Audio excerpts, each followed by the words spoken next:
lo que vi, les pido que pongan las cámaras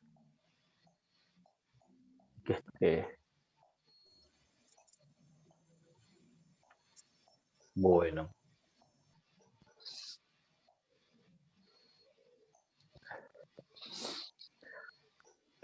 Bueno, chicos, buen día. Vamos a empezar esta materia de manera virtual. Ustedes por ahí estén más acostumbrados que nosotros, porque nosotros el año pasado dimos 2 cursadas y este año esta es la primera y única. Así que no es que hemos tenido demasiadas experiencias en la virtualidad.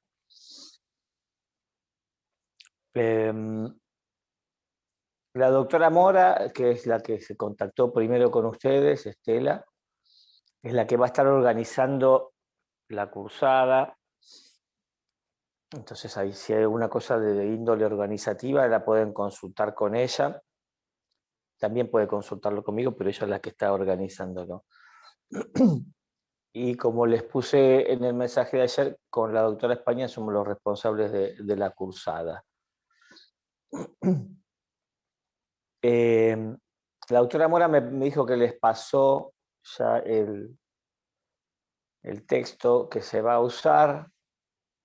Quería saber si lo habían podido conseguir o si por lo menos estaban ya sabiendo dónde lo tienen disponible. ¿Alguno que me conteste? Lo que dijo la doctora es que con las diapositivas alcanzaba, porque le consultamos por un libro y dijo que era como bastante específico y para, digamos, el posgrado, pero que con las diapositivas estaba bien. Está bien, bueno. Después yo les voy a pasar el libro porque no todas las clases tienen diapositivas. De hecho, de las que yo voy a darles, creo que una sola tiene diapositivas, las otras no. Son para tomar nota en realidad y se apoyan en el texto. Después yo les voy a pasar el texto y yo lo que sé es que hay un ejemplar disponible como para hacerles copia, que tenemos que ver después. Habitualmente le preguntan a la cursada anterior dónde lo consiguió, porque yo no sé dónde está disponible. Sí, que el nombre del texto, a ver si lo tengo yo por acá, en algún lado.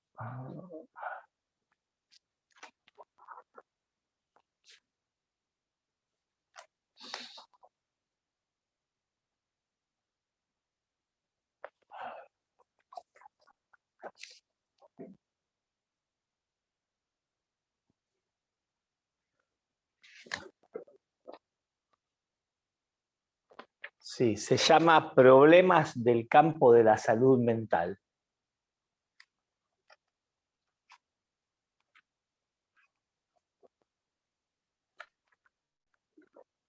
La autora, son varios autores, creo que Lía Ricom es la principal compiladora, pero de eso no estoy seguro.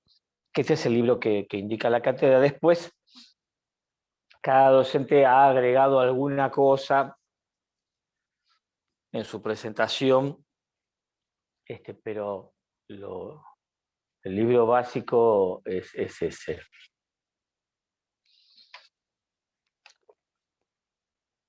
Bueno. ¿Ustedes cursaron salud mental? Sí, en primero o segundo año. Sí, todos la cursaron, supongo. Sí, Bueno. sí, era necesario. ¿Vieron ahí entrevista psicológica o entrevista? Dependía de la cátedra donde se haga, pero se supone que el temario básico lo tenía que cubrir. Pero bueno, se hizo en primer año. Sí, bueno. Porque vamos a ver, basado en eso, ¿sí?, lo que es la entrevista psiquiátrica, que no es más que una variedad de ese tipo de entrevista. ¿Sí? Entonces vamos a, si fue en primer año, lo deben tener bastante en el rincón del inconsciente esto. Así que vamos a empezar con ese tema. Lo que tienen que tener en cuenta para esto es que la entrevista y gran parte de la semiología en psiquiatría y los datos de un paciente se obtienen a través de la entrevista. Digo, en psiquiatría hay pocos métodos de obtención de datos, como pueden ser en otras especialidades, los laboratorios, las imágenes, ¿sí?, todo lo que es auxiliar. ¿Sí? Y en la psiquiatría, digamos, son pocas las cosas que desde lo psiquiátrico se pueden corroborar o inferir desde estos métodos de observación. Entonces, la entrevista es sumamente importante, porque para tener los datos y arribar a un diagnóstico y después a un tratamiento, por poner un porcentaje, por ahí el 80 o el 90% de los datos los tengan desde la entrevista. Con el correr del tiempo se han sumado algunos estudios que pueden servir y que muchos todavía están como por validarse, porque no se tienen como certeros todavía, porque a pesar de que se usan más de manera experimental, como el dosaje de algunos metabolitos y demás que por ahí van a leer en la depresión, pero digamos, son de relativo valor. Y por ahí la clínica y sobre todo lo que es la entrevista o el interrogatorio en psiquiatría es como soberano, ¿no? Las imágenes también son de poca utilidad. Después van a ver cuando vean demencias, que las imágenes acá es donde más utilidad tienen. Sin embargo, la clínica sigue siendo lo que hace diagnóstico. A veces hay imágenes bastante claras de demencia y la funcionalidad, o sea, la expresión clínica, no da cuenta de eso, entonces el diagnóstico va a estar dado por la clínica, ¿sí? Aunque tenga una imagen que sea de atrofia cortical o subcortical, si el paciente no tiene sintomatología, no vamos a poder o no debemos hacer el diagnóstico de demencia. Entonces, el diagnóstico de demencia, si tiene una imagen correlativa, se va a apoyar en esas imágenes para corroborarse. Pero a veces hay clínica de demencia y la imagen muestra poco, por así decirlo, en relación a lo que uno esperaría. Entonces, como esto no es uniforme, algunos tienen una imagen muy clara de demencia y poco correlato sintomático, y otros tienen bastantes síntomas y poco correlato en la imagen, es como un accesorio, una apoyatura a la imagen.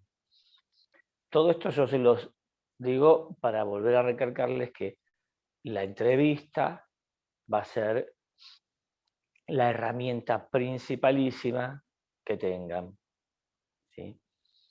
Y dentro de la entrevista vamos a ver que vamos a tener una parte que tiene que ver con el lenguaje verbal y otra parte que tiene que ver con lo observable, ¿sí? Que pasa por lo gestual o pasa por lo que podemos ver, ¿sí? La vestimenta de un paciente, el arreglo de un paciente. Entonces, bueno. Una cosa que no le dije al principio, cualquier pregunta, abren el micrófono, interrumpen, no hay drama. ¿Mm? Háganlo todas las veces que sea necesario, porque la idea por ahí de tener una clase por Zoom es justamente un poco la interactividad. ¿Mm? Bueno, entonces empecemos bien con el tema de la entrevista. La definición... hay alguien que llegó ahora, Alejo. Buenas tardes, Alejo. Seguimos entonces. Perdón. Esta clase dura, vieron, hasta creo que es 9:50, después tenemos unos minutos de receso y empezamos con la otra parte. ¿Sí? Bueno. La entrevista entonces, ¿qué es una entrevista como definición? Si lo pondremos como el encuentro de dos o más personas con un fin determinado, ¿sí? Que es, en este caso, la resolución de algo.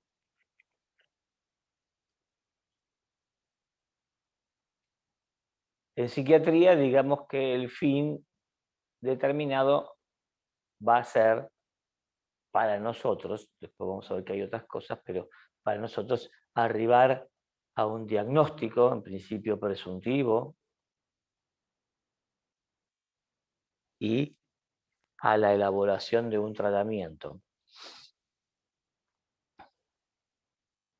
Las entrevistas se pueden clasificar o dividir de acuerdo a distintos parámetros de la siguiente manera. De acuerdo al número de participantes, si puede ser individual, en psiquiatría puede ser de pareja o de familia. Entonces sería individual, la otra es de a dos y la otra es grupal, porque la familia ya es un grupo. En cuanto al objetivo, si las dividimos en cuanto al objetivo, pueden ser diagnósticas, como decíamos recién, también pueden ser de orientación.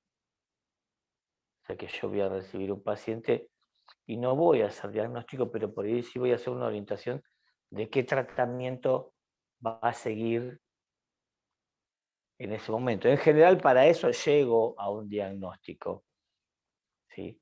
Pero a veces, por ejemplo, son para ver dónde va a ser un tratamiento.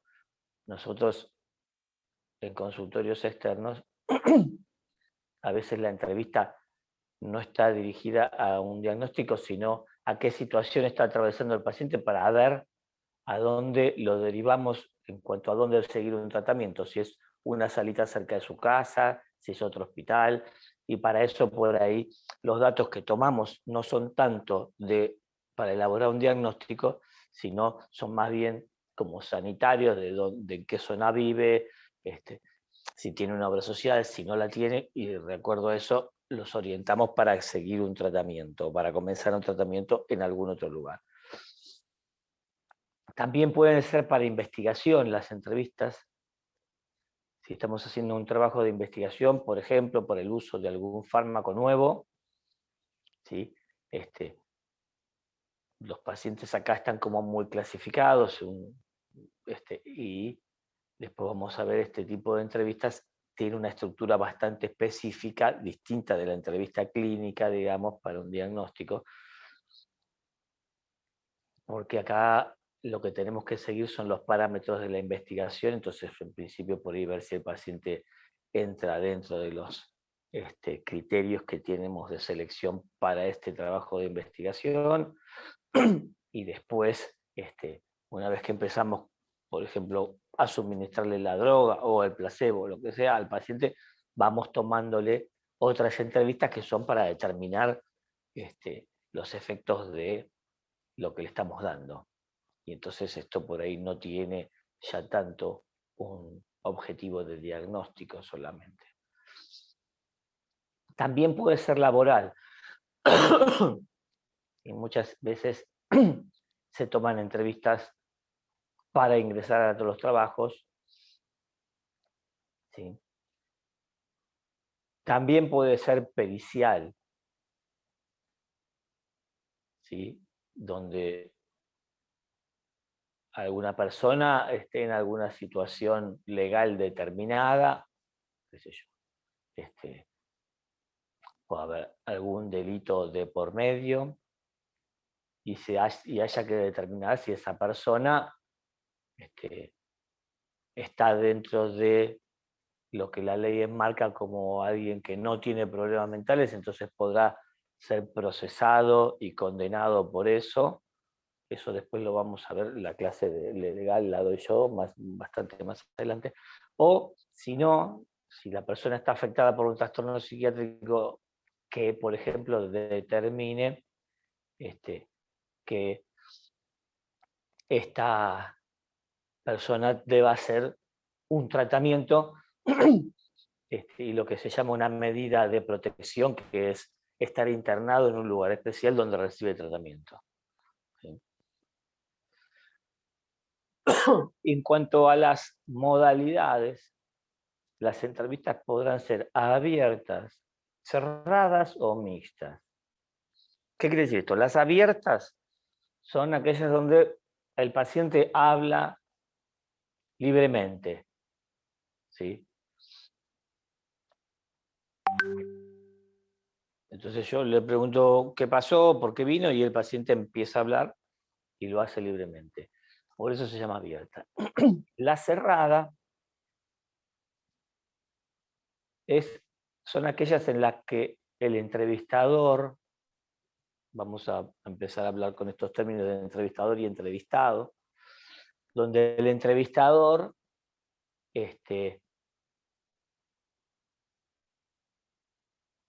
a veces me distraigo porque aparece algún aviso en la pantallita del celular, disculpen. Donde el entrevistador pregunta, ¿sí? Y el entrevistado responde. ¿Sí? Que pueden ser preguntas por sí o por no, por ejemplo, o por una cosa o la otra, o sea, que le damos dos opciones o múltiples opciones y el entrevistado elige la opción. Evidentemente son cerradas porque no puede contestar cualquier cosa el entrevistado. ¿Sí? Contesta dentro de las opciones que yo le doy. Por eso se llama cerrada. Y siempre yo le estoy dando las opciones, o sea que estoy dándole una dirección precisa a la entrevista. Estas se usan sobre todo, por ejemplo, en lo que habíamos recién como son las investigaciones. ¿Sí?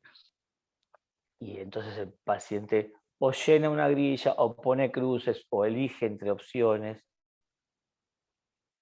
porque no es que me interesa cualquier otra cosa, sino que mi interés está muy focalizado, entonces la entrevista es así, cerrada.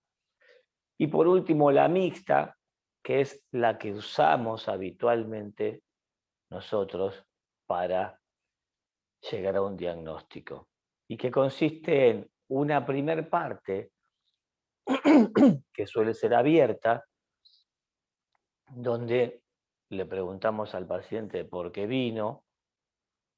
¿Sí? Ya veremos más adelante que a veces no es que el paciente viene, sino que lo traen, porque no quería venir. Y entonces, ¿por qué lo trajeron? ¿O por qué llegó hasta acá? ¿O en qué lo podemos ayudar? Y de esta manera abrimos la parte abierta de la entrevista, donde el paciente va a tener un relato libre y va a decir lo que se le ocurra. Y después, y sobre los datos que hayamos obtenido en esa primera parte de la entrevista, nosotros teniendo la semiología en la cabeza y lo que es una historia clínica, que son las clases que después vamos a ver, vamos a ir preguntándole de acuerdo a lo que el paciente haya referido, para completar nosotros la semiología y con la semiología poder confeccionar una historia clínica que nos va a llevar a un diagnóstico presuntivo, a un tratamiento o a otras medidas que se puedan tomar.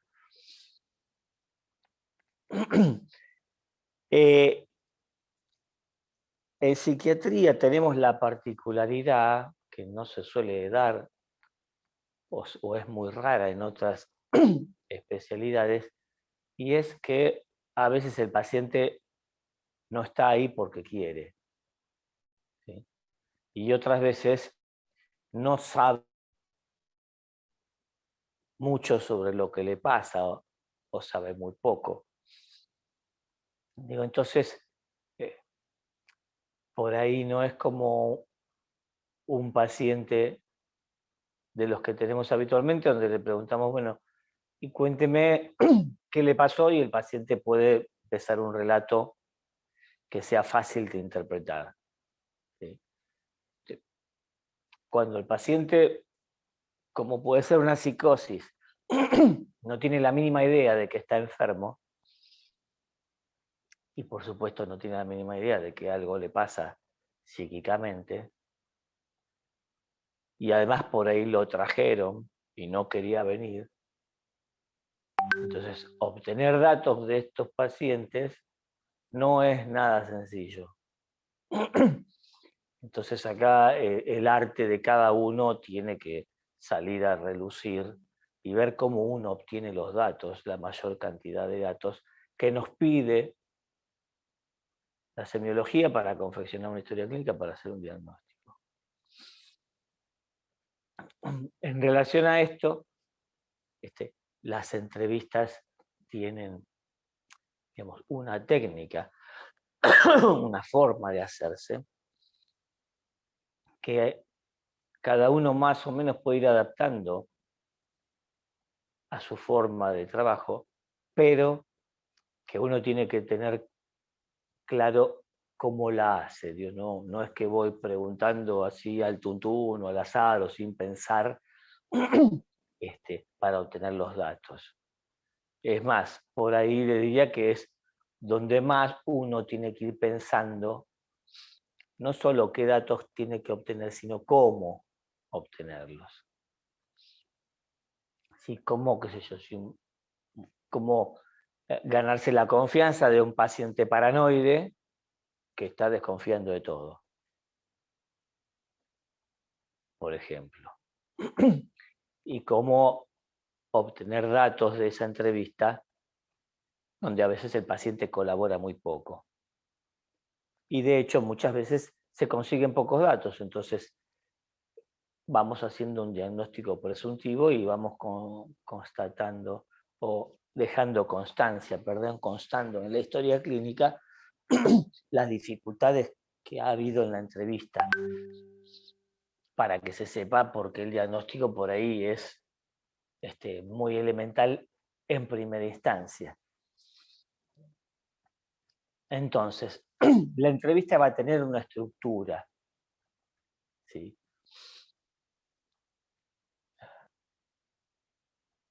Que va a ser un comienzo, donde va a haber obviamente un saludo, una presentación, ¿sí? Una invitación o la enunciación del objetivo. ¿Sí? Yo me voy a presentar y voy a decir cuál es el objetivo de este encuentro, digamos. ¿Sí? Que va a ser, bueno, por ejemplo, yo soy el doctor fulano de tal, quería ver de qué manera puedo ayudarlo y qué le está pasando a usted. ¿Sí? Si eres estos pacientes que vienen porque los traen, va a decir, mire, a mí no me pasa nada, que yo no quiero ninguna ayuda suya. Bueno, pero usted ha venido o lo han traído hasta acá, por algo es. Y el paciente podrá empezar a decir, Sí, a mí me trajeron, qué sé yo, porque me mandó el juez. Si es una cuestión que el paciente llega con una orden judicial, por ejemplo. Bueno, porque lo mandó el juez, y ahí iremos obteniendo los datos. Si el paciente viene por sus medios, por ahí va a ser más fácil, porque el paciente va a empezar a relatar por qué viene y qué le pasa. ¿Sí?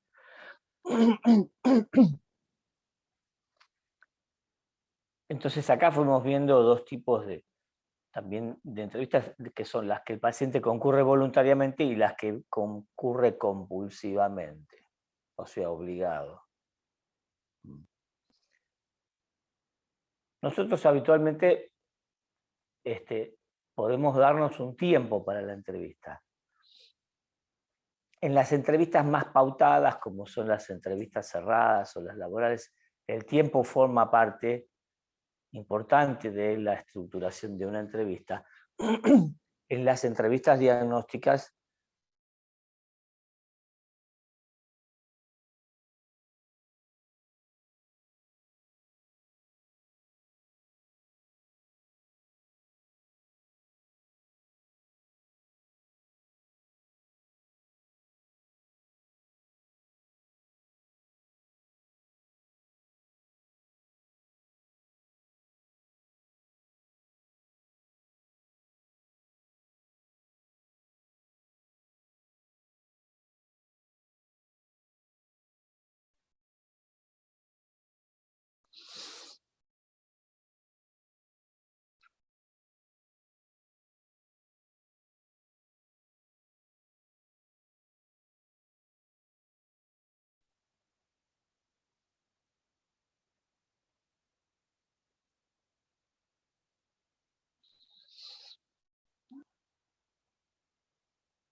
bueno, ahí estamos de vuelta.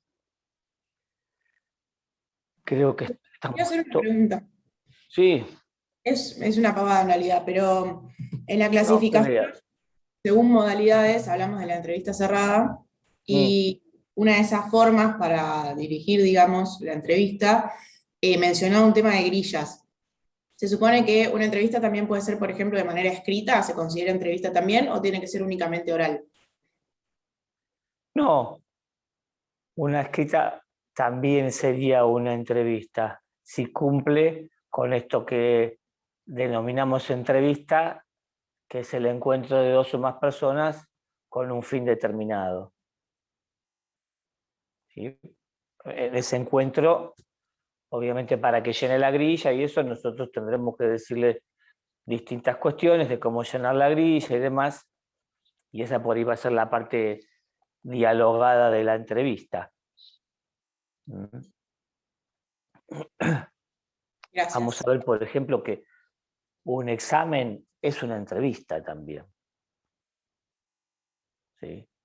El examen de una materia, cuando ustedes van a dar una materia, es una entrevista. Que probablemente sea de tipo mixta, pero que es un encuentro que tiene una finalidad, que es evaluar y poner una nota. Sería como el diagnóstico, ¿no? No es tanto un tratamiento, una nota, pero sí es una conclusión. Bien. Entonces estábamos con la estructuración de la entrevista, que les decía, puede tener en sus variables el tiempo. Digo, si ustedes están también en un consultorio o trabajan para una obra social, un mal de estos tiempos, ustedes van a tener un tiempo limitado para ver a un paciente, ¿no? Que podrán estirarlo un poco más, pero que no lo pueden hacer eterno. Entonces el tiempo es una parte de la estructura de una entrevista. Sí, digamos que por ahí en las emergencias es donde esta variable es más variable, valga la redundancia, o tiene más variación, porque en una emergencia uno tiene que resolver algo y entonces tiene que tomarse el tiempo necesario y puede ser esto muy variable. Digo, hay emergencias que se resuelven en 40 minutos de entrevista y otra que determinan varias entrevistas o una entrevista que puede durar 1 hora y media. Entonces acá la variable tiempo es más incierta.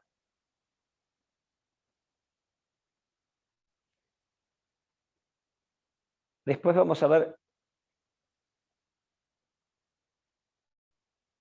que en la entrevista, como les decía, vamos a observar o a tener en cuenta, analizar tanto lo verbal como lo gestual o lo observable. Y en lo verbal vamos a tener que pensar tanto en lo que el paciente dice como en lo que no dice. ¿Sí? Digo, si un paciente viene y vemos que está con algún tipo de crisis que tiene que ver con algo familiar, supongamos, y el paciente habla de toda su familia y no habla de algún integrante de la familia, no habla del padre o no habla de la madre, bueno, esto es un dato, no es que no habló de casualidad. Y es un dato que por ahí yo me guardo para la parte siguiente de la entrevista, para la parte cerrada, entonces yo pregunto sobre eso. O elijo no preguntar, porque por ahí también por algo el paciente no lo dice. ¿Sí? Pero lo que tengo que tener claro es que eso no apareció y que por algo es. Digo, no es casual que si el paciente tiene una crisis familiar y habla del hermano, de la hermana, de la abuela que vive en la casa y de la madre, y habla un montón de esto, y no menciona al padre, algo pasa ahí. Entonces, en la segunda parte yo voy a pensar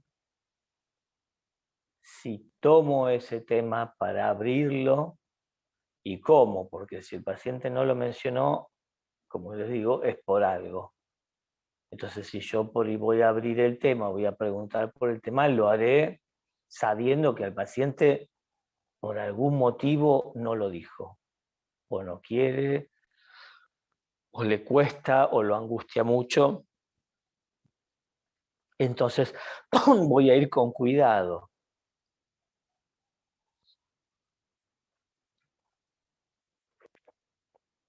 Bien.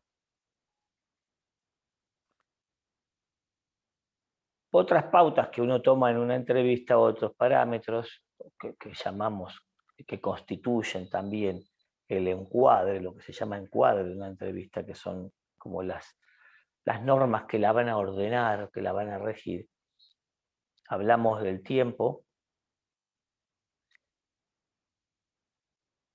Otra es el lugar. ¿Sí? Las entrevistas se hacen en un lugar determinado.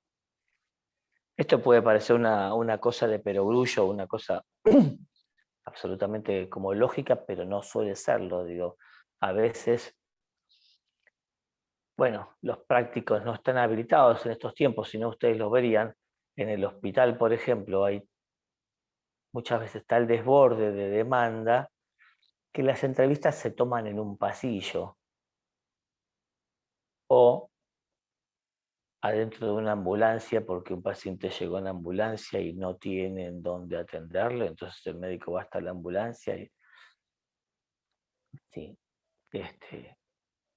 en lo que es más clásico, la entrevista se tomará en un consultorio por ahí, si es laboral o si es judicial, se tomará en el ámbito judicial, en algún recinto que se disponga para eso, que no, por ahí no es un consultorio, es una oficina. Y todas estas cosas hacen a la entrevista.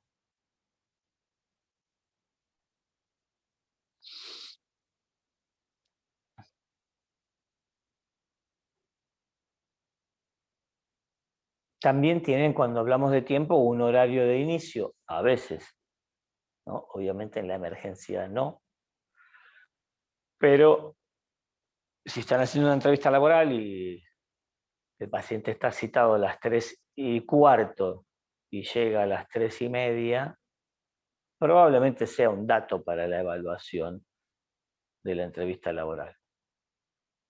Y si llega, en vez de las 3:15, llega a las 2:20, probablemente también sea otro dato. Entonces, cuando nosotros hablamos de un encuadre o de un marco de referencia, es porque este marco nos va a permitir después hacer un análisis de lo que pasó con esta referencia. En cambio, si no tenemos este marco o no lo tenemos en cuenta, va a haber unos cuantos datos que no podamos sacarlos, que no podamos extraerlos o analizarlos. Si llegó tarde, si llegó temprano. ¿Sí? Lo que veíamos antes en cuanto al contenido de lo verbal y lo no verbal, vuelvo acá, tenemos el contenido gestual. ¿Sí? Entonces acá vamos a ver, esto en la medicina clásica se tiene en cuenta, y entonces la medicina clásica hablaba de facies compuestas o no, ¿sí? Si el paciente tiene una expresión de asombro, o como vemos en la psicosis a veces de perplejidad, qué sé yo, en la depresión se describe la omega, y es que el paciente está siempre con el ceño fruncido, los ojos medio cerrados. ¿Sí? La actitud corporal también nos va a decir cosas en la depresión, nos va a decir cosas en un trastorno, en una fase maníaca de un trastorno bipolar, porque por el paciente se viste de una manera bastante estrafalaria o bastante llamativa.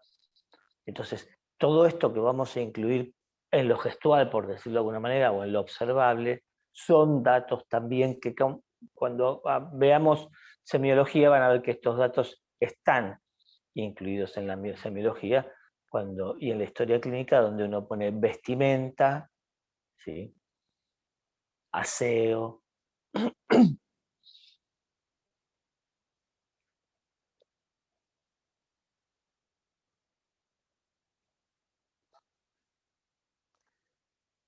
Bien. Vamos a ver que en la entrevista aparecen algunas cosas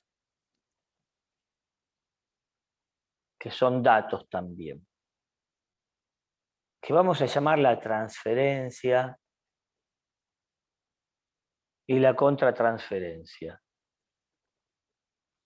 La transferencia es aquello que el paciente pone en nosotros de alguna manera. ¿Sí? Algo que por ahí al paciente le pasa con otras personas, pero que lo empieza a vivenciar con nosotros. ¿Sí? Habitualmente el paciente tiene una confianza en el médico que lo está asistiendo. Y esto se pone en juego. A veces tiene una desconfianza y esto también se pone en juego. En cuanto a la contratransferencia, a diferencia de la transferencia, que es algo que el paciente siente respecto de nosotros, la contratransferencia es algo que nosotros sentimos o percibimos respecto del paciente. Lo que nos sucede más allá de lo cognitivo, más allá de de los datos lógicos, lo que nos sucede, yo les diría, desde la esfera afectiva o desde la esfera emocional. Y es que un paciente, por ejemplo, nos puede inspirar compasión, angustia, ansiedad, bronca, miedo. Y estos son datos que también vamos a tener en cuenta para elaborar el diagnóstico, porque de acuerdo a las patologías que los pacientes presentan, a nosotros nos pasan distintas cosas.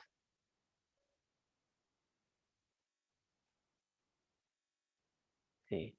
Entonces el paciente es deprimido, está en una depresión y le han pasado un montón de cosas y se siente, por ahí sintamos algo que tenga que ver con la compasión de este paciente y se nos ocurre alguna cosa como pobre tipo, ¿cómo puedo hacer yo para ayudarlo? Si viene un paciente maníaco,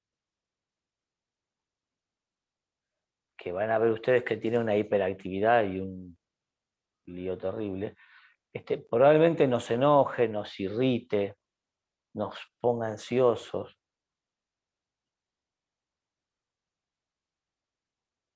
Los perversos que no suelen ser tan pacientes porque no suelen consultar, pero a veces los traen, sobre todo desde lo judicial, son los que hacen sentir temor. Y esto, qué sé yo, hay algunas películas que dan cuenta de esto. No sé si alguno vio Hannibal, este personaje de Hannibal Lecter, de que hay una psiquiatra que lo va a entrevistar más de una vez. Y acá el que maneja la entrevista es él, aunque ella pretende manejar la entrevista, la termina manejando él y lo que a ella le pasa es que se va angustiando.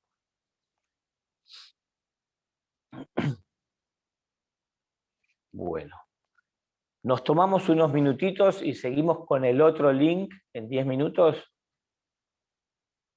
Perfecto, gracias. Sí, Doc, gracias.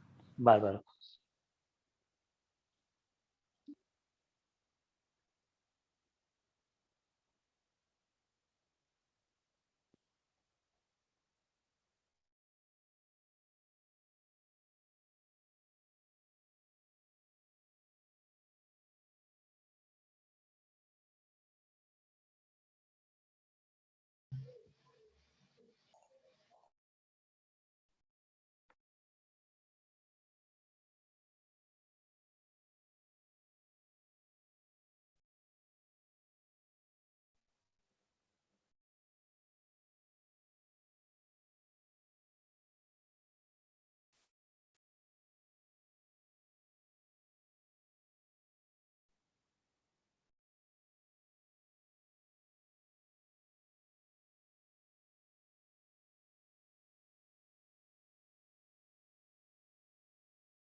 Doctor, si está hablando no lo escuchamos.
Ahora puede ser. Ahí sí se ¿Ahora me escucha. escuchan? Sí. Se escucha, Doc. Perfecto, perdón chicos, disculpen, no sé qué faltaba.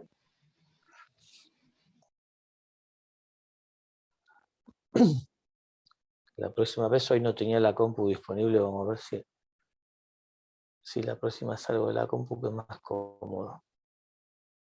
Bueno, les decía, volviendo. Vamos a ver entonces desde el rol de la comunicación y de cómo se ubica cada uno, entrevistador, que sería el profesional, y entrevistado, que sería el paciente o el que viene a hacer el rol complementario al paciente, pero si es un trabajo de investigación, por ahí no lo llamamos paciente, si es laboral tampoco, pero nosotros tengámoslo como paciente. Hay un gráfico en el libro que está bastante interesante y que son, a ver si yo lo tengo en algún lado, son dos círculos, uno es el entrevistado, el otro es el entrevistador, con flechas que van de uno a otro, que significan el flujo de la información. Y a ver si lo encuentro y se los muestro, aunque sea para que lo copien o lo vean, porque tenerlo así.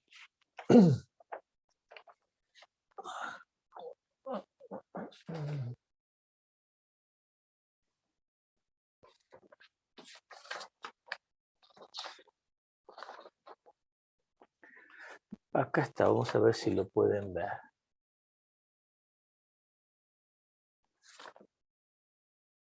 Este es el entrevistador y el entrevistado. ¿Sí?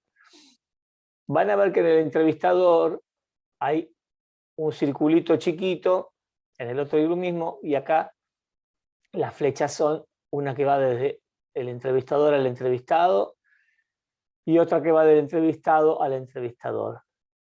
En este círculo, el campo más grande dice observador, porque el entrevistador es quien más observa. Y en el campo más chiquito dice observado. ¿Por qué? Porque el entrevistado también observa al entrevistador. ¿Sí? Aunque no es esa su principal, no está ahí su foco de atención, en general. Si es un paranoico, por ahí esté bastante ampliado ese circulito. En lo que es el círculo del entrevistado, ¿sí? La mayor área dice observado y la más pequeña observador, porque este paciente es el que está observado, ¿sí? Y su participación como observador es mucho menor, pero está. Y vamos a ver por qué es importante tener esto en cuenta. Y después, las flechas que hablan de la información que va desde el entrevistador al entrevistado y desde el entrevistado al entrevistador. Del entrevistador al entrevistado, la información es mucho menor, porque en todo caso son las consignas que vamos a tener para la entrevista, lo que le informamos, y las preguntas o cómo responderlas, es nuestra participación. En cambio, desde el entrevistado al entrevistador, el flujo de información es mucho mayor.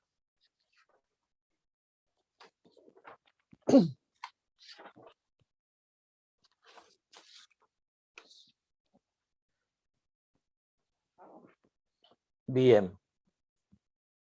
Porque es algo que nos deja ver este cuadrito o este diagrama, es que el paciente o el entrevistado también nos está observando. Y entonces, eso nos tiene que dar la pauta o dejar en claro que tengamos presente cómo preguntamos, qué preguntamos, en qué momento preguntamos. Porque nosotros, recordemos, tenemos que usar todo esto del lenguaje de la mejor manera para obtener la mayor información. Entonces, como en el ejemplo que les decía antes, si está hablando de la familia, no habla del padre, y nosotros le decimos, ¿y por qué no habló de su papá?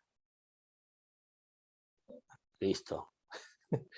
Cerramos el tema más o menos, ¿no? Porque si tenía alguna dificultad con esto, se acrecienta la dificultad. En cambio, si le preguntamos, ¿vive alguien más con usted? Por ahí el padre vivía. Si no vive y nos dice que no, uno le puede preguntar, bueno, ¿hay alguien más de que me quieran hablar? Y uno se va acercando y él va sabiendo a dónde están apuntando ustedes. ¿Sí? Por ahí él dice, bueno, de mi papá la verdad que mucho no me interesa hablar, qué sé yo. Y entonces uno puede decirle, bueno, está bien, si quiere lo dejamos para después. O puede decirle, entiendo, pero es importante para que yo lo pueda ayudar, poder hablar de esto. ¿Sí? Yo voy pensando en lo que voy diciendo cuando entrevisto a un paciente y en las consecuencias que eso tiene. ¿No? Los médicos no estamos muy acostumbrados a eso. Estamos más acostumbrados a preguntarle para obtener datos y el paciente me los tiene que dar. ¿No? Y así yo a veces escucho a los colegas entrevistar y preguntar y parece medio dura la cosa a veces. Y eso puede hacer que el paciente no me dé los datos que necesito. Entonces, yo tengo que tener como una especie de disociación cuando estoy entrevistando, y es como, yo estoy entrevistando, pero a su vez me estoy mirando, me estoy escuchando, a ver cómo lo hago. Y es un poco ponerse también en el lugar del otro.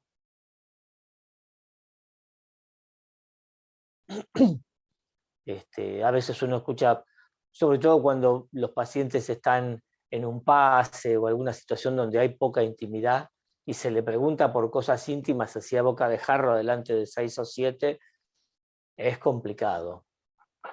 Es complicado para el paciente, ¿sí? Y tal vez yo no tenga alguna información porque el paciente en esas circunstancias no la quiere dar.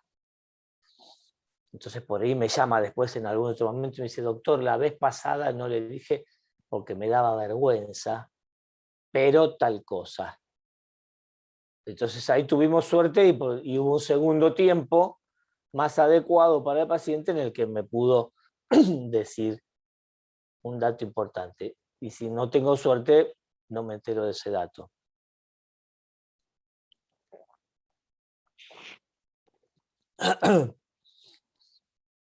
Bien.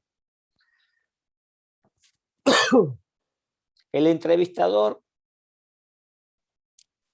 va a tener algunas características o algunas cualidades, o debe tener algunas cualidades, para ser entrevistador. ¿Sí? Uno es lo que estamos viendo, que son los conocimientos teóricos para hacer una entrevista. O sea, yo debo saber semiología para hacer una entrevista. Si no sé de atención, de una función psíquica como la atención, y qué es la atención y qué alteraciones puede tener, no voy a poder preguntar sobre eso. ¿Sí? Entonces, sobre lo que no sé, probablemente no pregunte. Y la otra posibilidad es que si escucho algo y no sé de eso, no lo tome como dato. Porque por ahí no se lo pregunto, pero por ahí el paciente me lo dice. Pero si yo no sé la teoría, para mí es algo que dijo el paciente, no es un dato. Y en el análisis de los datos no voy a tener. Otra cosa de la que también estamos hablando, o de la que estamos hablando ahora fundamentalmente, es la teoría de la técnica, es cómo se hace una entrevista. ¿Sí? Una cosa es saber sobre lo que estoy preguntando y otra cosa es saber sobre cómo hacer la pregunta o cómo hacer la entrevista, que es lo que estamos viendo ahora, que también es fundamental. ¿Sí? Y lo otro que también es importante y que vamos a tener a medida que avancemos en nuestra práctica es la experiencia. ¿Sí? La experiencia directa o indirecta. Ya les decía que no tenemos estos años del año pasado y los prácticos, pero en los prácticos ustedes eran observadores de entrevistas y eso es una experiencia. Cuando ustedes cursan también clínica médica y demás y van a ver pacientes con un docente, ustedes adquieren una experiencia como observadores. Entonces, esa experiencia y la experiencia que tengan en forma directa, siendo ustedes los que entrevistan, va a ser lo que también forme parte de su expertise, de su capacitación para esto. Otro dato, otra característica, otra capacidad que hay que tener es la autoobservación, que es esto que yo les decía, de poder escucharse uno, mirarse uno en cómo está haciendo las cosas. ¿Sí? Y reflexionar sobre eso. Volviendo al ejemplo del padre, del que el paciente no habla. Supongamos que yo, entrevistador, pesco eso, pero por ahí yo tenía un problema con mi padre serio.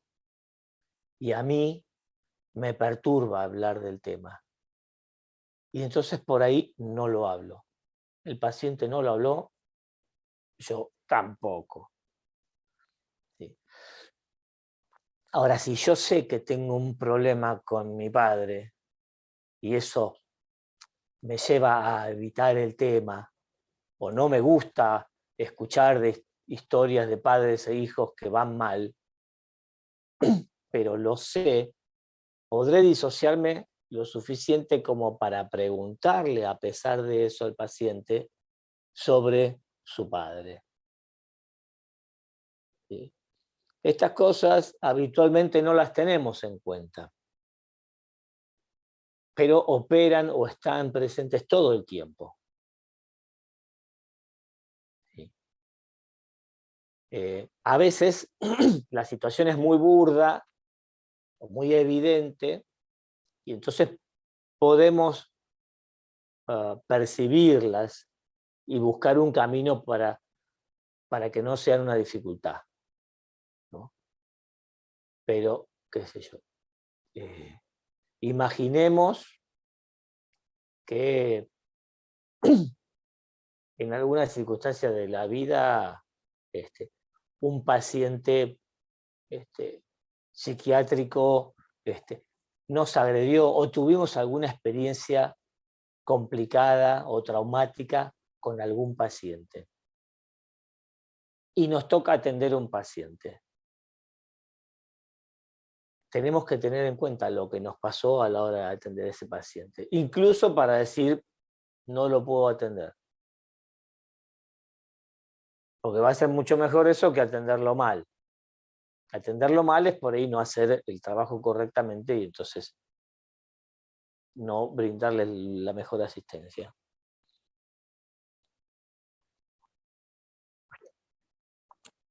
Entonces, el otro ingrediente que hace falta para ser un buen entrevistador es la autoobservación, el autoconocimiento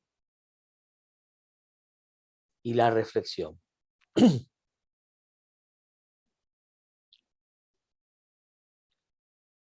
También debemos guardar, para ser un buen entrevistador, una distancia óptima con el paciente, y me refiero no solo, vamos a ver después en alguna clase de emergencia psiquiátrica, no solo una distancia física óptima, que hoy en día está medio salvada por la pandemia, pero que antes no era tenida en cuenta. Y hay una distancia que no es una distancia física, sino que es una distancia empática o de posición. Digo, por ejemplo, si yo me pongo para conseguir la confianza del paciente en algo parecido a un amigo del paciente, bueno, vení, pasá, sentate por acá, vamos a charlar un poco y me contás, y lo hago muy coloquial, muy de amigos. Por ahí en un paso ulterior donde yo tenga que dar alguna indicación o ejercer un rol más de autoridad, por ahí el paciente ya no me tenga ubicado a mí en ese lugar, porque yo salí de ese lugar. ¿Sí? Entonces me digan, no, esa medicación no, dame otra. Dale, vos sos gamba, vos sos piola, dame otra cosa.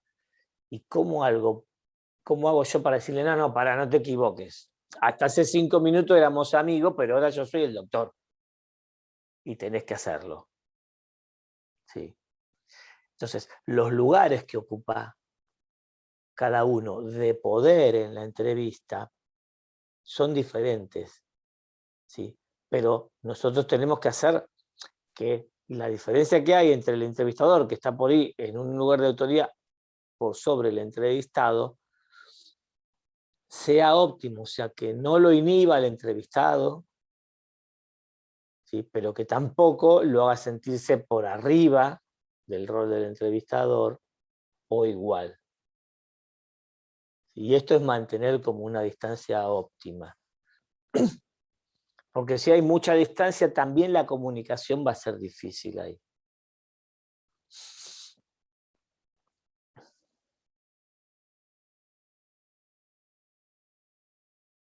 Y entonces, sin entrar en esta cosa de amiguismo, que el entrevistado se sienta confiado, ¿sí? Tal vez confortable.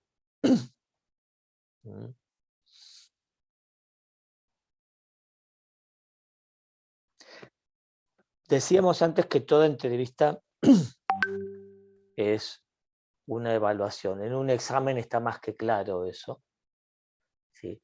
Pero toda entrevista es una evaluación. El paciente o el entrevistado se siente evaluado.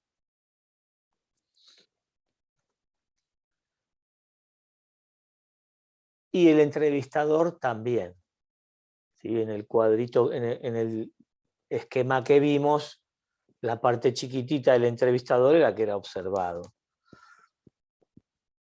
Y con algunos pacientes esto es particularmente intenso. ¿Sí? Por poner el ejemplo más típico, más claro, es el paranoico, que como está desconfiado de todo, también de nosotros, nos observa y nos mira, ¿no? Nosotros en las descripciones ponemos suspicaz porque está como que cualquier cosa le resulta sospechosa, y si nosotros escuchamos un ruido de repente y miramos para el costado, y el paciente esto, si está delirando y es un paranoico, lo puede tomar, ¿sí?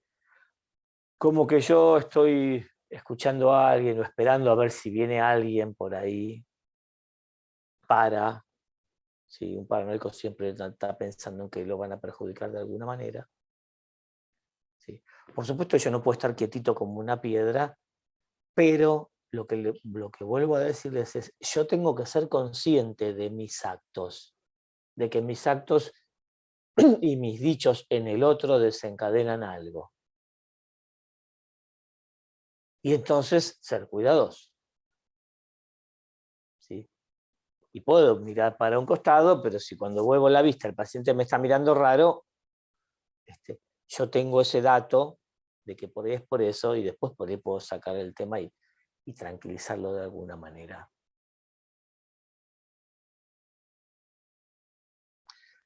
Cuando estamos en una situación de evaluación o nos sentimos evaluados, observados, muchas veces nos defendemos de eso, o nos cerramos, y entonces acá empiezan a aparecer lo que se llaman mecanismos de defensa,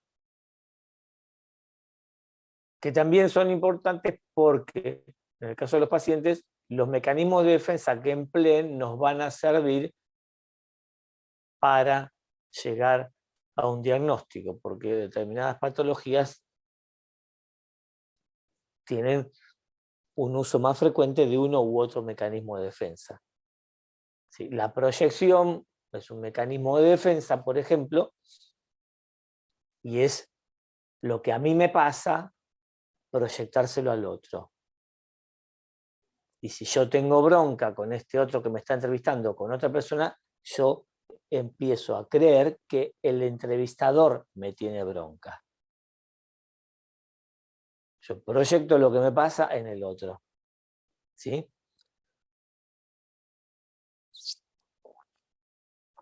Esto nos pasa en la vida habitual, chicos. La proyección no es algo que se presente en una entrevista de evaluación. ¿Sí? Muchas veces nos pasa en la vida cotidiana que algo que yo estoy sintiendo, el tema es que uno no suele registrarlo fácilmente esto. Si no hay una intensidad de evaluarse y de mirarse, y para mí el otro es el que me tiene bronca. Y el otro me dice, no, yo no te tengo bronca, te juro que no. Y por ahí hasta intenta darme pruebas y yo siento que me tiene bronca. Entonces ahí a pensar si no soy yo el que está teniéndole bronca, pero como esto yo no lo soporto o no lo quiero ver, lo proyecto en el otro.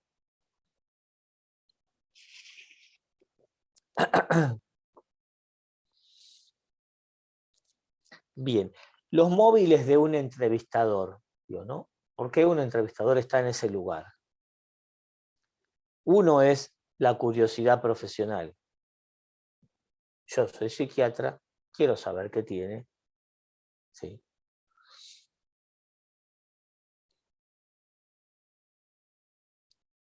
Para ayudarlo. Y esto, digamos, también es lo que a mí me autoriza a meterme en su intimidad. Yo no estoy siendo un chismoso cuando le pregunto si con su pareja tiene problemas, ¿sí?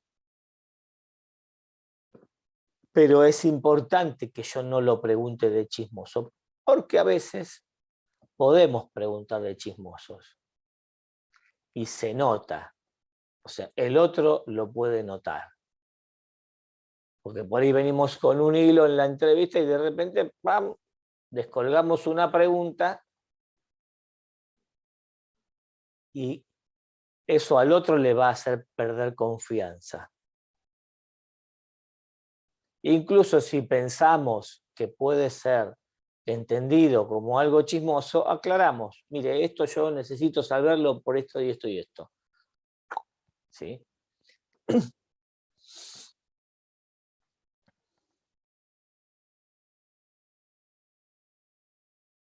Después, uno tiene también a la hora de ser el entrevistador motivos económicos. Digo, a mí me pagan por esto, no solamente mi interés es ayudar, sino que yo así me gano la vida. Sí. Perdón, una pregunta. Sí. Uno siempre puede aclarar cuál es el objetivo de la entrevista o preguntar por qué hace esa pregunta. O sea, no sé, no se me ocurre algo muy concreto, pero Me imagino que si uno está preguntando, por ejemplo, sobre un integrante de la familia, sospechando que el integrante de la familia puede estar involucrado en un trauma de esa persona o algo, se le pregunta, o sea, se le dice que quiere preguntarle sobre eso porque se sospecha que podría estar implicado en algún mecanismo de defensa que tenga esa persona, o la patología que tenga esa persona, o un trauma, no sé, algo parecido. En general te diría que no, porque esto es una construcción, una elucubración que estamos haciendo nosotros, que no la tenemos como cierta todavía.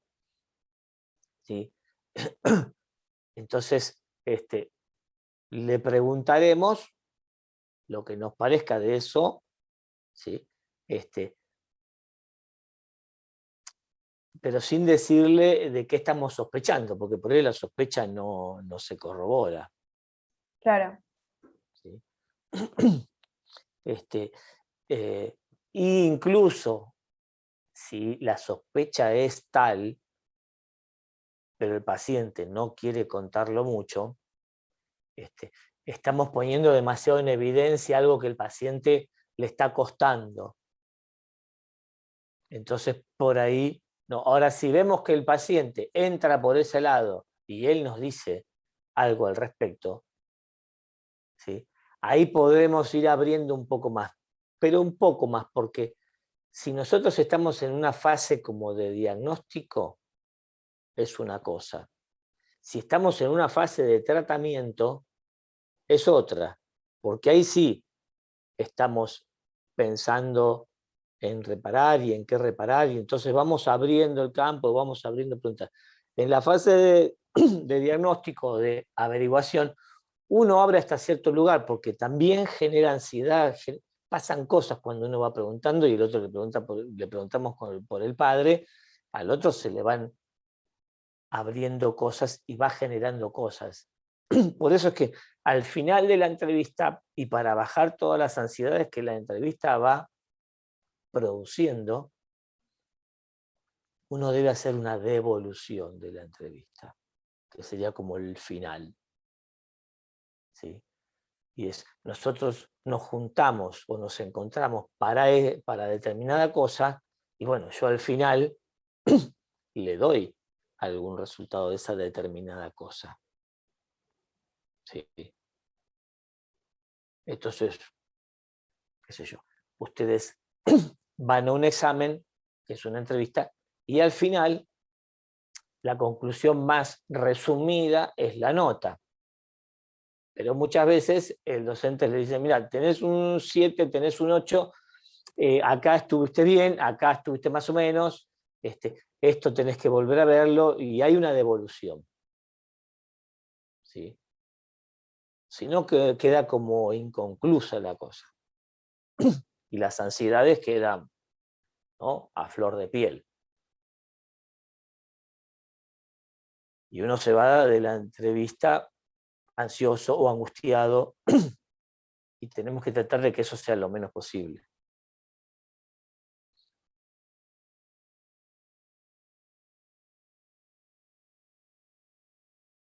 Bien.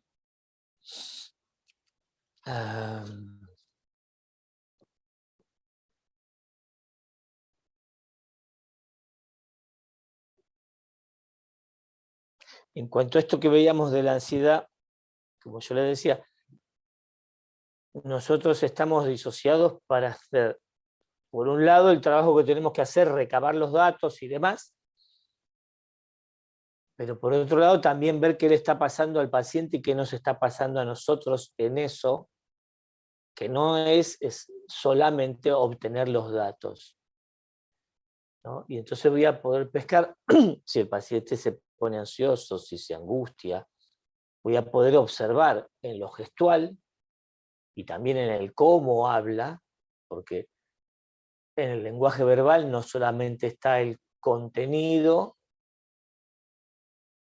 sino que está en cómo lo dice, si le cuesta hablarlo, si no le cuesta, si se traba, qué sé yo, si tiene un lapsus, ¿sí? Y dice una cosa por otra, que para alguna escuela teórica esto es importante, por ahí otros lo toman como un error. Desde una escuela teórica como lo es el psicoanálisis, esto no es un error, sino que es un dato.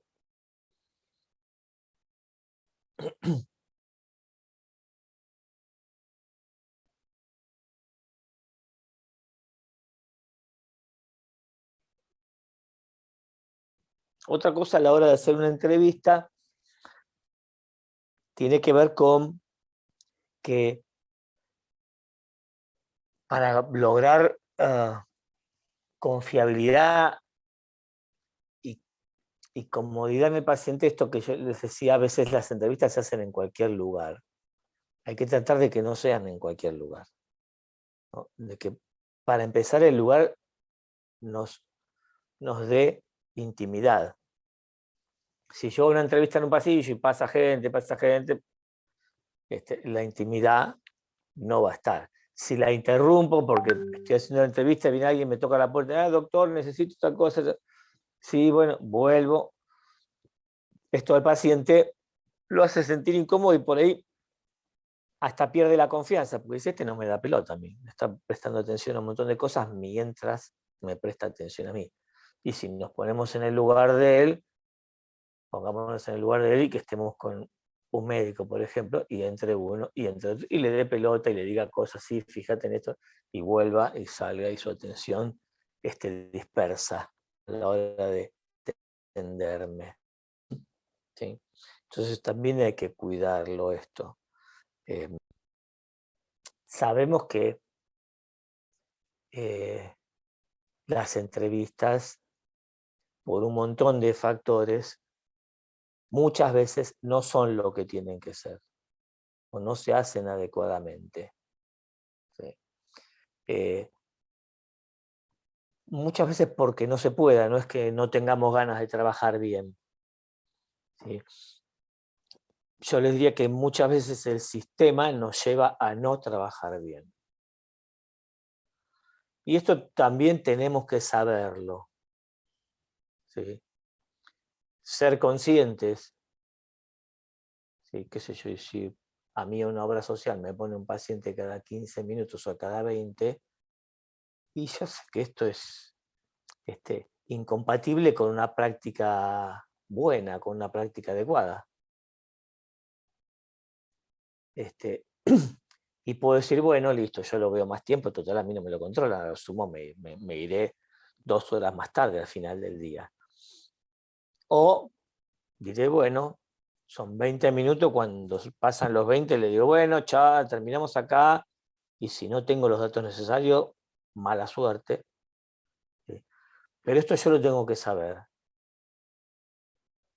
Porque, entre otras cosas, además de la salud del paciente, lo que está en juego es la mía. ¿Sí? Yo no sé si han escuchado hablar de burnout, en estos tiempos está muy difundido, pero atender mal y hacer mal el trabajo, porque a uno no le queda otra, genera en uno primero ansiedad, después angustia, después estrés, después depresión. ¿Sí? Y eso es el burnout.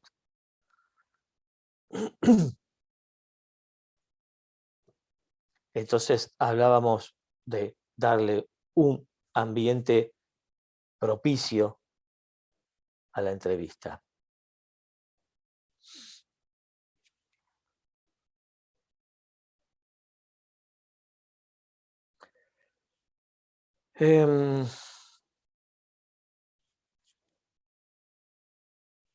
Creo que no nos queda nada más en este punto. El final es la devolución, como yo les decía. En la devolución, el gráfico que nosotros hicimos al principio se invierte. ¿Por qué? Porque en la devolución nosotros somos los más observados porque le estamos diciendo algo al otro que le interesa. El otro ya no nos brinda información, sino que nosotros le estamos brindando más información a él de la que él nos da.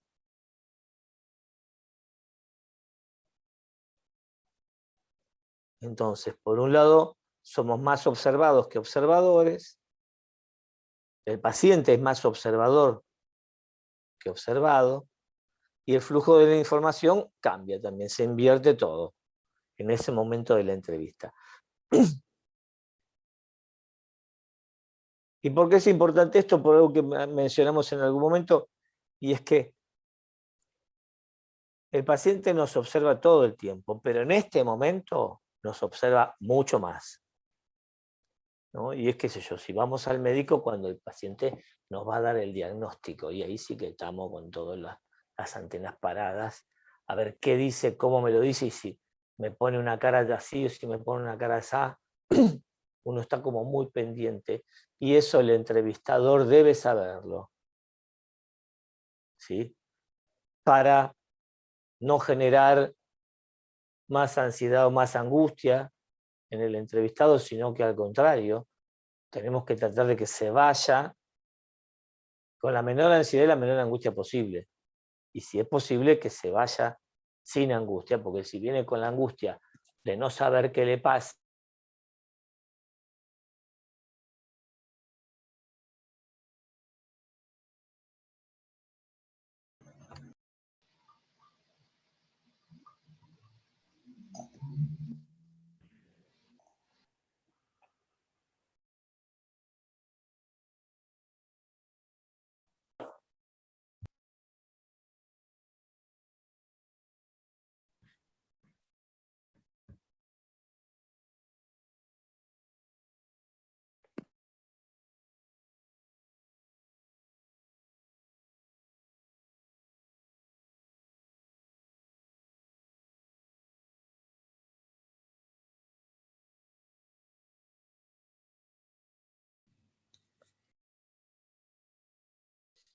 bien. Decíamos de la devolución, donde el paciente debería irse, en el caso de ser una cuestión más, en el caso de ser una cuestión más médica, por ahí no, si es, y yo le diría si es una entrevista laboral también, el paciente o la persona debería irse más tranquila de lo que llegó, ¿sí? Si se va más ansiosa, más angustiada, y algo no estuvo bien en esa entrevista, y probablemente en la devolución o en el desarrollo de la entrevista. Y si lo pescamos esto, cuando está terminando, por ahí es un momento bueno para decir, ¿quiere decirme algo más? ¿Cómo se siente? ¿O cómo el resultado de esta entrevista? Porque tal vez ahí a veces pasa algo en los tratamientos con los pacientes, pasa algo que por ahí tiene que ver con esto del final de la entrevista, y es que a veces lo más jugoso el paciente lo dice fuera del contexto del encuadre, digamos, de esto que nosotros damos como el horario, el lugar, ¿no? Y entonces en el consultorio esto nos pasa a veces cuando damos por terminada la entrevista, decimos, bueno, terminamos acá, lo veo en una semana, en 15 días, qué sé yo, y el paciente agarra y dice, ah, doctor, me voy a decirle algo, y se manda y lanza una cosa que es una bomba, ¿sí? O a veces pasa cuando uno va a empezar la entrevista y todavía no la empezó, si no se sentó y por ahí termina de saludarlo, o en la actualidad, cuando uno tiene un consultorio y tiene que bajar a abrir, ¿sí? Entonces le baja a abrir al paciente, se supone que la entrevista no empieza hasta que uno no llega al consultorio y se sienta y dice, bueno, vamos a empezar, ¿sí? A veces en esos que uno diría son como momentos fuera del encuadre, o que uno podría considerar como extra entrevista, por fuera de la entrevista, en esos momentos aparecen datos muy importantes. Y por ahí uno no los tiene en cuenta. probablemente sí los tenga en cuenta, porque uno los escucha y si es algo importante, ¿sí? Pero como por ahí está, o en el ascensor subiendo al consultorio, o el paciente ya saludó para irse, que es en general aparece más cuando se van que cuando llegan. Porque el paciente esto no lo sabe, pero lo que hace es tirar un tema importante del cual mucho no quiere saber, y entonces cuando se va, ¡pum!, lo tira y total, ya me estoy yendo. ¿Sí? Entonces, ese dato hay que consignarlo acá, y si es posible, en la historia clínica. Y entonces cuando lo vuelvo a ver al paciente, si lo vuelvo a ver, porque por ahí es una entrevista laboral y no lo vuelvo a ver, agarro ese dato y lo empiezo a trabajar o a analizar.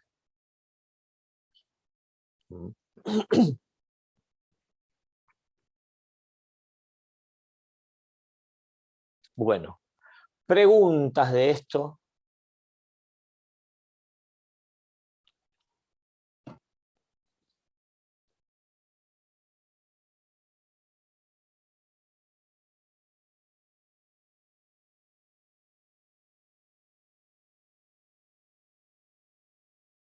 No, doctor, yo no, por lo menos no tengo Bueno. dudas. Pero yo siempre trato de darle a esta clase una relevancia, porque habitualmente no se nos enseñan. A mí nadie me enseñó cómo preguntar. ¿Sí? Y es fundamental. ¿Sí? Uno con la práctica va aprendiendo mucho sobre esto. Pero es mejor tener una teoría de esto que ir aprendiendo con la práctica y hacerse su propia teoría, los ponchazos, equivocada o cierta. Y como les decía al principio, más en salud mental, donde no tenemos una glucemia para ver si está hiperglucémico y si es diabético, una cosa que objetivamente nos lleva a un diagnóstico, y donde los datos los tenemos de lo que el paciente nos muestra. Así nos muestra un silencio. Un silencio es algo que se escucha, digamos. El silencio se debe escuchar al menos. El que no escucha un silencio, vieron que en la música es notas y silencios. Sin los silencios no hay música, y en un diálogo sin los silencios no hay diálogo tampoco. Bueno, vamos a hacer muy brevemente una introducción, que estamos medio atrasaditos, pero bueno, esto a mí siempre me pasa, después me pongo un poco al tono. De las funciones psíquicas, y vamos a ver atención. Esto ya es semiología, ¿sí? Y en la semiología vamos a ver lo que son las funciones psíquicas superiores. Y vamos a empezar con la atención. ¿Qué es la atención? Es la actividad psíquica, una actividad psíquica compleja que ubica a la realidad en el foco de la conciencia. Lo que nos rodea, cuando atendemos a algo, hacemos que eso quede en el centro de nuestra conciencia.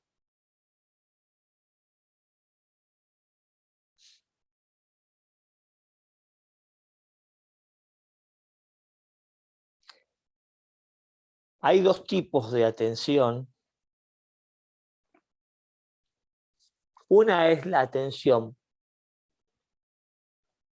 espontánea. La atención espontánea es aquella que es dirigida por el estímulo. El estímulo dirige la atención.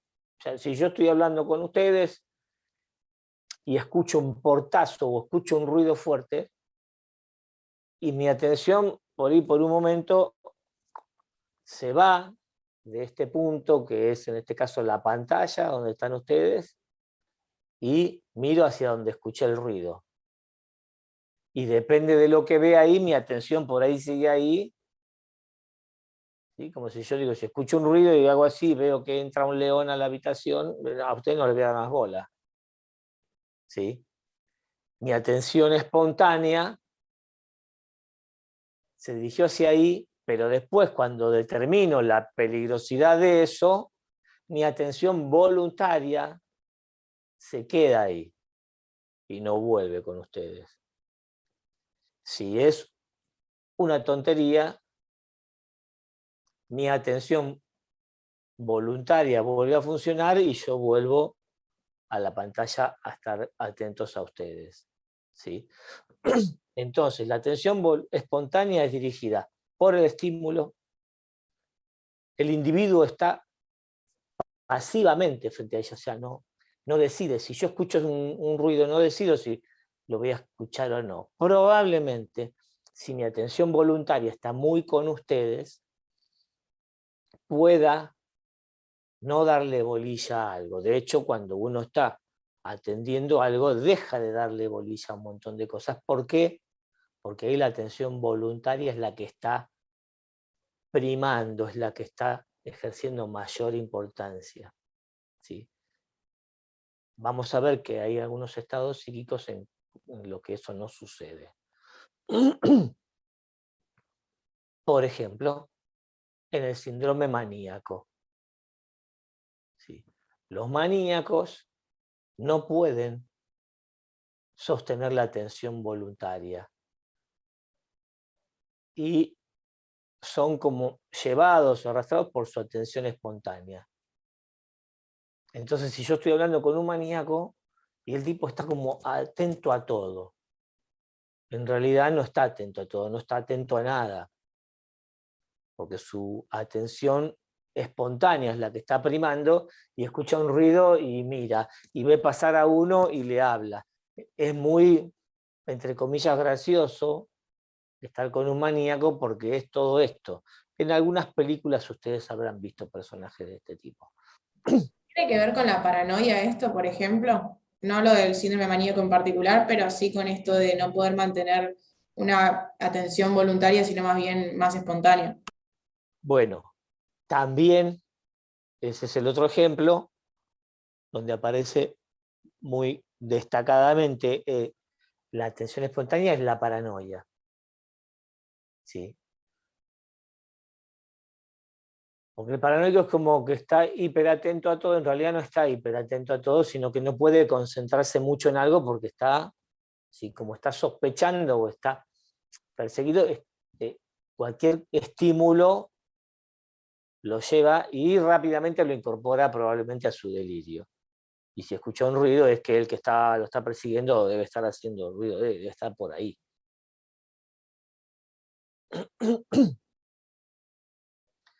Atención voluntaria. A diferencia de la otra, esta es dirigida por el sujeto. Focaliza por su voluntad. Entonces, cuando estamos en la clase, le estamos dando bola al docente. A veces. Pero bueno, la idea es esa. Si yo estoy en una clase o estoy en una actividad, y yo pongo mi foco de atención en eso, y entonces, si escucho por ahí cualquier ruidito, lo puedo dejar fuera del foco de mi conciencia.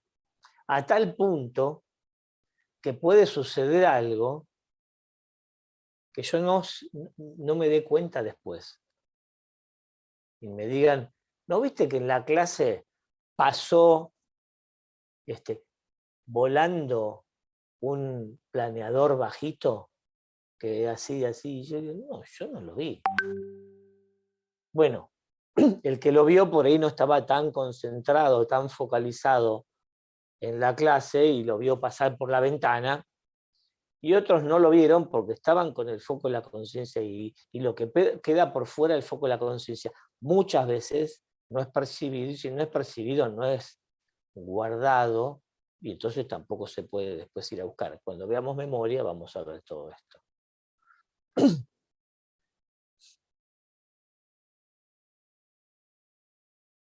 Entonces, dirigimos la atención voluntariamente y tomamos o hacemos foco en un aspecto de la realidad, en una parte, y lo demás queda por fuera. Esta función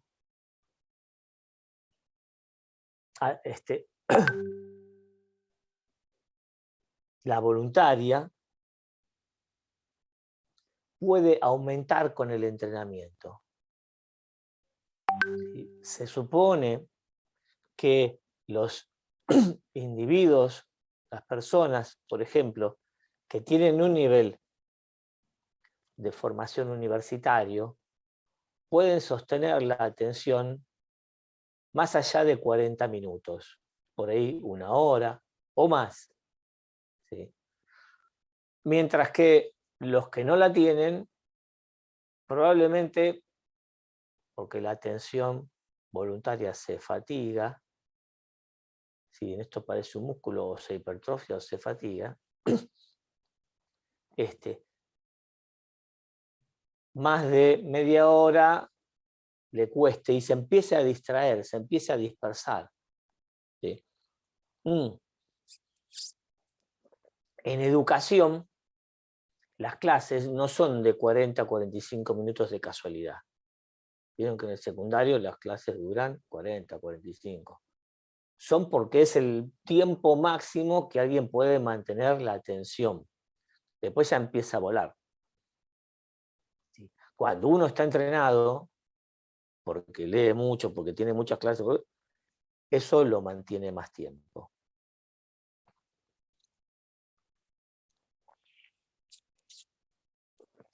Vamos a pasar a ver las alteraciones de la atención, entonces. Tenemos alteraciones cuantitativas respecto de la cantidad y alteraciones cualitativas respecto de la calidad.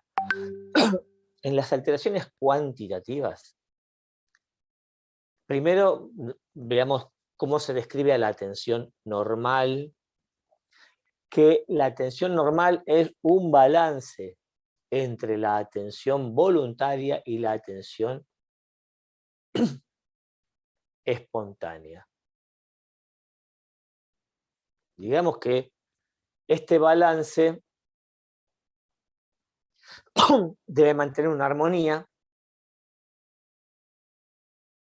donde estén las dos, la atención voluntaria, pero también haya una atención espontánea constante, porque si no, yo estoy haciendo una actividad y si pasa otra cosa que por ahí es más importante, por ejemplo, para mi seguridad física,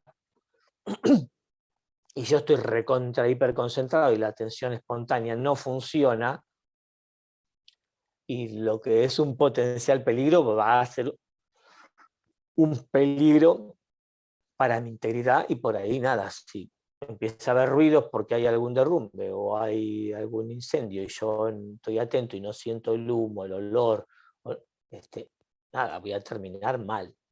Entonces la atención espontánea siempre tiene que estar.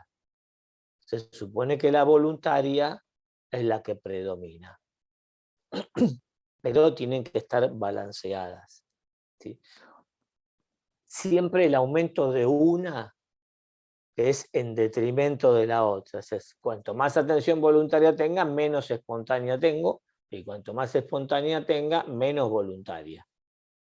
¿Sí? Entonces, la euprosexia es el equilibrio entre ambas. Es la función normal, se llama euprosexia. La hipoprosexia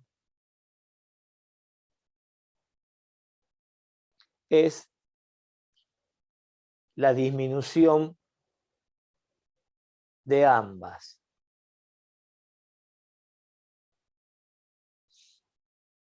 Y lo van a ver, por ejemplo, en las depresiones, en las alteraciones de la conciencia, un síndrome confusional, alguien que está sedado, y entonces tiene su conciencia disminuida porque está sedado. Respecto de la hiperprosexia, que sería como la función en más, sobre esto se discute si existe o no. ¿Por qué? Porque unos dicen que la hiperprosexia no es otra cosa que la euprosexia entrenada, y entonces yo puedo estar 1 hora y cuarto prestando atención, cuando por ahí lo normal son 45 minutos, ¿sí? ¿Por qué? Porque los que dicen que es una euprosexia entrenada, dicen, no se puede estar atento más allá de lo que es estar atento. Digo, focalizo, ¿sí? Esto es la atención, no puedo focalizar más. Puedo estar más tiempo atento, puedo estar más atento, ¿sí? Pero no habría como una capacidad extra de la atención. Y esto está discutido. Yo nunca vi que alguien ponga hiperproséxico, ¿sí? Porque, por ejemplo, el paranoico está muy atento, ¿sí? Pero está muy atento a todo lo que tiene que ver con su delirio. Otras cosas se les pasan por alto, ¿sí? Y entonces, qué sé yo, si puso el agua para el mate y se empezó a perseguir, y del agua para el mate dejó de tener el foco de conciencia y nunca se va a dar cuenta. Entonces ese va a tener más lo que llamamos una alteración cualitativa, que se llama paraprosexia. Y es cuando está aumentada la atención espontánea, y como dijimos, siempre que aumenta una, la otra baja. Entonces está aumentada la atención espontánea y está disminuida la atención voluntaria. Eso es la paraprosexia. Y se ve en las manías, en la paranoia, en las excitaciones psicomotrices, que pueden ser los estados de excitación psicomotriz. Eso es un síndrome que se puede encontrar en muchas patologías. Bueno, con esto, chicos, dejamos por hoy, y la próxima retomamos con las funciones psíquicas. Recuerden lo del libro, a ver si se ponen en campaña para conseguirlo. Cualquier cosa me dicen. Perfecto, muchas gracias, doctor. De nada, nos vemos la próxima, que es el miércoles. Gracias. Gracias. Gracias, Doc. Chao, gracias. Si quedan algunas preguntas, el miércoles me las hacen.